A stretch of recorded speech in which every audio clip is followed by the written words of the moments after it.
let's talk all about Aragorn the Uniter. This is likely going to be a very different take on Aragorn compared to what you've seen before, and by the end of this video, you likely won't be able to see or play him the same way again.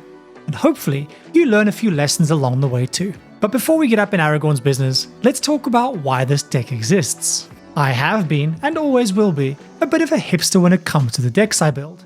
I want my decks to be a little bit different, and to do something novel and interesting, so that both for me and the table I sit down at, it creates new experiences and interactions. Mix that with an unhealthy love of an abundance of color pips on a magic card, and you'll immediately see why my brain went into overdrive the moment I saw Aragorn.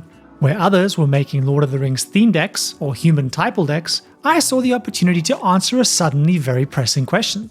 What if Aragorn was a wizard? Like a true battle mage that dances through the battlefield, switching between their sword and firing off spells that deal with threats, we hope to switch between the attack and defense with the fluidity that could only be found in a true descendant of Numenor. This toolbox Spellslinger deck is interaction heavy and incredibly flexible. Now, you've clicked on an Aragorn video, so I assume you know what he does. But just in case, he's a beefy 5/5 for 4 mana, and he poses a reasonable threat before we even talk about his magic abilities. Play a white spell, and we get to summon an ally. Play a blue spell, and you get to see the future, which is really handy in a Spellslinger deck that doesn't want to be overloaded with lands in the late game. Play a red spell, and you can cast the lightning bolt at an opponent. Perfect to fulfill that battle mage fantasy. Play a green spell, and you get to augment your strength, adding even more beef. Now do all of this at instant speed, and then you're truly cooking. It's for this reason that we pair our Spellslinging Aragorn with as many banger color pip packed instants as we can fit into our deck. Add in some draw engines, some ways to recur our spells, and a dash of burn support, and you're well on your way to living your battle mage fantasy. The deck can dish out surprising amounts of either commander damage or burn damage in the late game, and given our game plan revolves around being resourceful, we often get there. I've talked on my channel recently about using deck templates as a starting point for most decks, and making sure one has enough of what you need in your deck based on what your game plan is. So let's look at our list of ingredients. We run 36 regular lands and 6 MDFCs, bringing us to a total of 42 lands. That means we should have a desired 3 lands in our opening hand, and hit 4 by turn 4 pretty reliably as well. There are 12 sources of ramp in the deck, which means we should have one by turn 2, which is generally when we want it, so we can get Aragorn out by turn 3. We've got 12 sources of dedicated card draw and filtering, which goes a pretty long way when you add in our future sight. We've also got more than 20 sources of removal, which means we should usually have the answers we need in the average game. Given a big part of our game plan is spell slinging with instants and sorceries, we've got to make sure that we have enough, and we have 30 and 12 respectively. If you watched my recent video about the 33 card commander deck, I've also linked a third of this deck broken down in that way in the description. And given how much of our strategy in this deck is based around color pips, it'll be good to make sure we have enough. We've got more than 20 white pips, which is the one we care about the least. We've got more than 30 green pips for beef, more than 30 blue pips for future sight, and more than 35 red pips for lightning bolts. That's a total of 120 power and toughness to beef up Aragorn, scrying your entire deck, and a total of 140 damage to the faces of your opponents.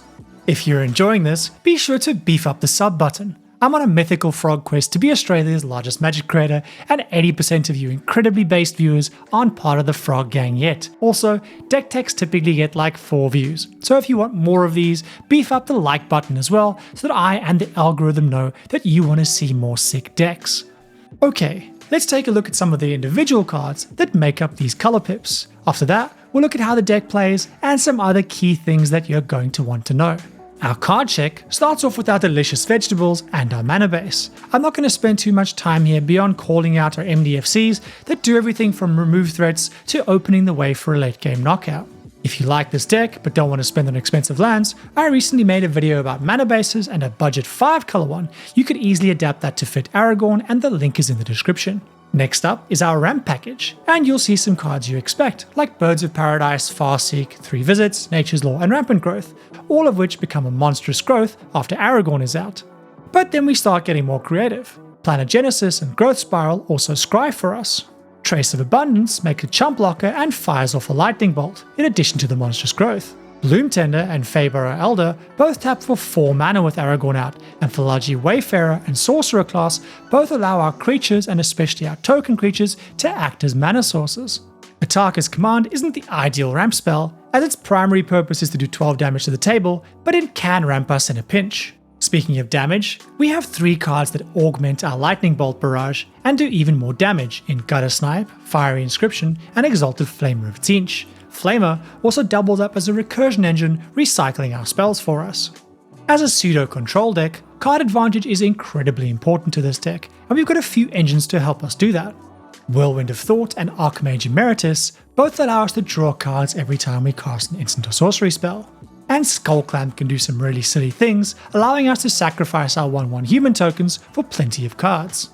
Lila and O'Hare Pack Boutique allow us to generate card advantage by recycling our spells. Jeskai Ascendancy is more filtering than it is pure card advantage, but don't sleep on that untap ability. And lastly, Firemind's Research does double duty, allowing us to spend mana to draw cards or to churn out some serious damage. Many a game has been decided by me tapping 4 mana to burn someone for 10 damage. Speaking of damage, we've borrowed Gandalf's Blade, and Glamdring can single-handedly end the game in the mid to late game. Shout out to my friend that hit me for like 20 damage and milled half my library, only for me to draw Glamdring and send a 21/21 Aragorn back at them when I untapped. Glamdring is part of a synergy package that interacts with us casting all these color pip-laden spells. It also includes cards like Quandrix's Apprentice that help us both hit our land drops and filter away unwanted extra lands. General Ferrus Rockerick and Kaikar both help us create some spicy tokens, and Veyran and Annie Joins Up doubles up our cast triggers. Okay, we talk quite a lot about casting spells that power Aragorn's Spellslinging, so let's take a look at them. The deck aims to run at instant speed, so the vast majority of our spells are instants, but we do have a few sorceries. And we've got cards that focus on digging through our deck, like Arcane Infusion, Flame of Anor, Prismari Command, and Eureka Moment. We've also got Guided Passage, which is right up there on the jank scale, but in addition to doing a lot with Aragorn, it creates a fun opportunity for us for politics and yapping, and given how many of our cards do double duty, good luck to an opponent if they try and give us the worst things that they can. Then, we've got ways of protecting our game plan and Aragorn, like Boros Charm, Simic Charm, Decisive Denial, Izzet Charm, Ban Charm, and Tima Charm. We've also got various ways of dealing with tricky non-land permanents, like Hull Breach, Destructive Revelry, Ban Charm, Broker's Charm, Flame of Anor, Prismari Command, and Trevor's Charm. And given our primary problem is going to be dealing with creatures, we've got a whole bunch of cards to help us do that, including some of the cards that were already mentioned, but in addition, there's cards like Azorius Charm, Domri's Ambush, Dromoka's Command, Friendly Rivalry, Endless Detour, Jeskai Charm, and my favourite, Aloran's Searing Light. It's my favourite because it's a great example of the kinds of silly things this deck can do in the mid to late game. A well-timed Searing Light can completely turn the tide of the game, either saving you from a very large threat or opening the way for you to kill an opponent, and you'll regularly do 20 damage across your opponents. In some cases, 360 no-scoping a player who has a huge creature on the board. Instant speed swings like this are a big part of what makes this deck so fun to pilot and to play against. It's not uncommon to string together a few random spells and swing someone's life total by 15 out of nowhere, or to make Aragorn a 13/13 threat or blocker that needs to be dealt with, or to dig 10 cards through your deck. But you get the idea. So let's have a very quick look at the deck's game plan. Generally, your priorities in your opening hand are to have 3 or more lands and at least 1 source of ramp. Loom Tender and Faeburrow Elder should be a high priority given the explosiveness they give you. Beyond that, your card advantage and synergy engine cards are the major focus. This deck is thirsty with a capital T, so we need those. The rest doesn't really matter.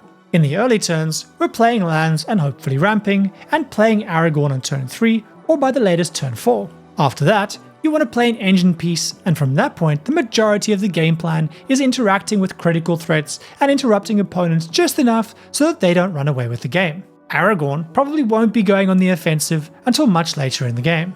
As you interact with your opponents, you'll slowly whittle people down with your lightning bolts until they're in range of a combo of spells to be taken out. Occasionally, an opportunity will present itself to kill someone with Aragorn via combat or commander damage, but more often than not, burn is how you will win. Cards like Boros Charm, Lightning Helix, Ataka's Command, and Aloran's Searing Light are key here. It's important to remember that you don't have the resources to respond to everything your opponents are doing, so understanding when to interact and when not to will be an important general lesson to learn if you haven't already mastered that dance in other decks that have a similar playstyle. And remember that this deck is like a battle mage. You're dancing through the battle and selectively engaging with elements of it. You can't brute force your way to victory until you start removing players from the game. That is a bit of a weakness, so let's talk about the weaknesses this deck has. Firstly, there are no board wipes, for two reasons. Firstly, Aragorn usually makes attacking into you very scary, so the need to run board wipes is lessened. And secondly, I personally don't want that experience here. It just doesn't suit the vision for how I want the deck to play. That means that extreme go-wide strategies can leave us vulnerable, and if there are players piloting those kinds of decks, like goblins or tokens, that their commanders and engines are probably the prime target for your spells, and that their faces will be the prime targets for your lightning bolts. Additionally, for a deck that's fairly reliant on its commander, we're not running the most efficient protection package that we can.